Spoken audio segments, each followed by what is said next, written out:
Am I the only one who feels like New Jersey has become overrun with predators and animals and it's becoming like Animal Planet?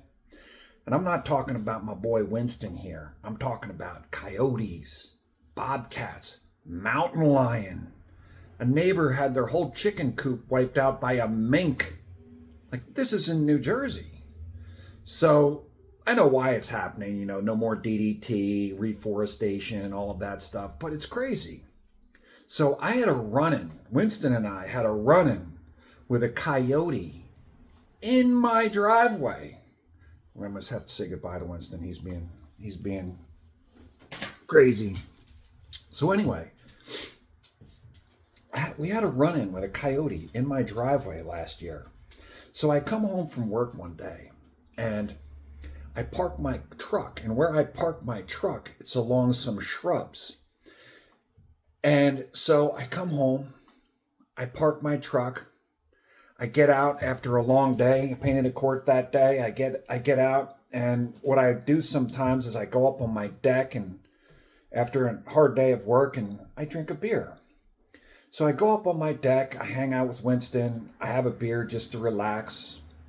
And then I look up and I see some dark clouds rolling in. I'm like, crap. I gotta unload my truck before all my crap gets wet. So I go out to my truck. I reach into the back. I don't know, I was grabbing my blower or something. And I hear this huge scream, this animal scream.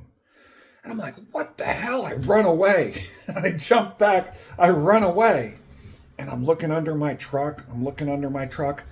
I don't see anything. I'm like, what the hell? I go up. I shake my truck. Same thing. Loud scream. I'm like, what the hell is going on? So then I go inside and I say to my wife, I'm like, there's an animal in my truck. And as my wife likes to repeat my questions to me, like, what do you mean there's an animal in your truck? There's an animal in my truck. I was, come to the back deck and check this out. She's like, she comes to the back deck. Our two girls, they're all standing up on the ledge of the deck looking down on me. I go down, I look under, I shake the truck. Same thing. Loud scream goes out. And I'm like, I don't know what it is. I'm like, can you see anything from up there? I can't see anything, they say. So I'm like, all right. So I go over to the passenger side of the door. I open it up and I jump in the truck. I scooch over, I start the truck up, and I pull off. And what happens is a full-grown coyote comes sprinting out from behind the truck. We're like, holy crap. Like, a freaking coyote was behind my truck. And so, that was it for the day. The next morning, I'm pulling out to go to work, and we have these new neighbors this hippy dippy couple, and they have these little dogs, these small little dogs. And they used to the dogs weren't even injured and they weren't old. And I say hippy dippy New Yorkers because they used to take their dogs for a walk in baby strollers. And they weren't old or injured. I'm like, why are you taking? Because the road was dangerous. Anyway, so I say to my neighbor, I'm like, hey, just giving you a heads up. I know you have little dogs, but there's a lot of coyotes in the neighborhood. And what I forgot to mention is that there were a couple other dogs in the neighborhood. They got whacked by coyotes. And so I said, just want to let you know there's coyotes in the neighborhood. And I just had a run-in with one yesterday. And he's like, there's a dead coyote in my driveway. I'm like, what the hell? So the coyote, so what must have happened was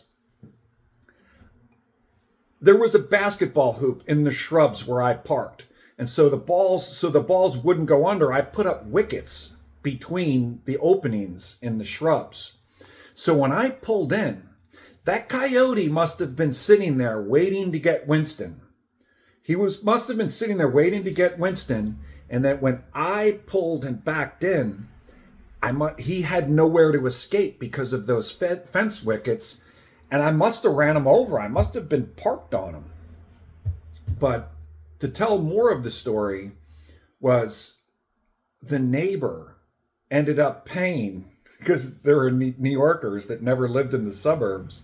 And I'm an animal rights guy. I'm not like crazy or anything, but I like animals. But they paid $750 to have that coyote removed. Again, I like animals, but I would have taken a shovel, putting that coyote on my truck that ran it over, driven down the road to an open area, and put that coyote in the woods for the buzzards, as Clint Eastwood would say in Outlaw Josie Wales, buzzards gotta eat too. So that's my story of the week, my coyote story from last summer.